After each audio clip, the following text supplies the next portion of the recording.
നിങ്ങൾക്കറിയാമോ നമ്മൾ ഇന്ന് കാണുന്ന കേരളം പണ്ട് എങ്ങനെയായിരുന്നു എന്ന്?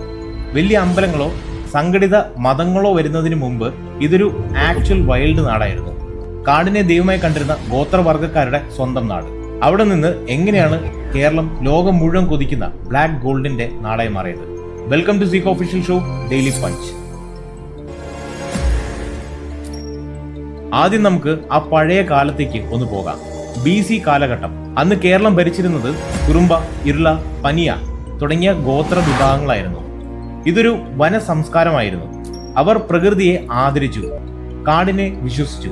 പിന്നീട് ഇൻഡോ ആര്യൻ സ്വാധീനം വരുന്നതിന് മുമ്പ് ഇവിടെ ദ്രാവിഡ സംസ്കാരം പടർന്നു.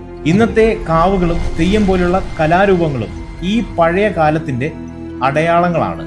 തെയ്യത്തിൽ ഇന്നും നമ്മൾ കാണുന്നത് പൂർവികരെയും പ്രകൃതി ശക്തികളെയും ആദരിക്കുന്ന ആ പഴയ രീതിയാണ്. ഇനി കഥ മാറുകയാണ്. കേരളം ഇന്റർനാഷണൽ ലെവലിൽ ഫേമസ് ആകുന്നത് ഇക്കാലത്താണ്. ചേര രാജവംശം ശക്തി പ്രാപിച്ചതോടെ കേരളത്തിന്റെ കുരുമുളകിന് ലോകമെങ്ങും ഡിമാൻഡ് കൂടി. കുരുമുളക് അന്വേഷിച്ച് റോമാക്കാരും അറബികളും ഇങ്ങോട്ട് ഒഴുകി. മുസിറീസ്, ഇന്നത്തെ കൊടുങ്ങല്ലൂർ ഭാഗത്തുള്ള മുസിറീസ് അന്ന് ലോകത്തിലെ തന്നെ ഏറ്റവും വലിയ സ്പൈസ് ട്രേഡിംഗ് ഹബ്ബായിരുന്നു. റോം, ഈജിപ്ത്, അറേബ്യ എന്നിവിടങ്ങളിലെ കപ്പലുകൾ മുസിറീസിൽ വന്നു നിറഞ്ഞു. ചുരുക്കത്തിൽ പണ്ട് തന്നെ കേരളം ഒരു ഗ്ലോബൽ വില്ലേജ് ആയിരുന്നു. ഈ ട്രേഡ് റിലേഷൻസ് വഴി ക്രിസ്ത്യാനികളും മുസ്ലിങ്ങളും കേരളത്തിലെത്തി. എന്നാൽ ഇതേ സമയത്ത് മറ്റൊരു വലിയ മാറ്റം കൂടി സംഭവിച്ചു. 8ാം നൂറ്റാണ്ടോടെ ബ്രാഹ്മണ വിഭാഗങ്ങൾ കേരളത്തിലേക്ക് വരികയും നമ്മുടെ മതം, അമ്പലങ്ങൾ, സോഷ്യൽ സ്ട്രക്ചർ എന്നിവയെ സ്വാധീനിക്കുകയും ചെയ്തു. പഴശുരാമൻ മഴുവെറിഞ്ഞ് കടലിൽ നിന്ന് കേരളം വീണ്ടെടുത്തു എന്ന ഐതിഹ്യം വരുന്നത് ഇക്കാലത്താണ്. ചരിത്രപരമായി നോക്കിയാൽ ഇത് കേരളത്തിന്റെ ഭൂപ്രകൃതിയിലും സംസ്കാരത്തിലും വന്ന വലിയൊരു മാറ്റത്തെയാണ് സൂചിപ്പിക്കുന്നത്.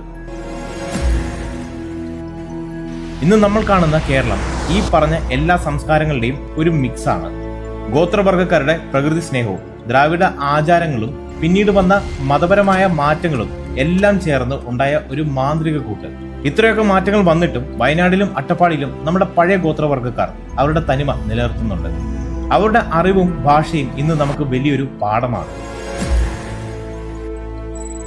അപ്പോൾ സുഹൃത്തുക്കളെ, കേരളത്തിന്റെ ചരിത്രം എന്ന് പറയുന്നത് വെറും ഒരു കഥയല്ല, അത് വലിയ അതിജീവനത്തിന്റെ ചരിത്രമാണ്.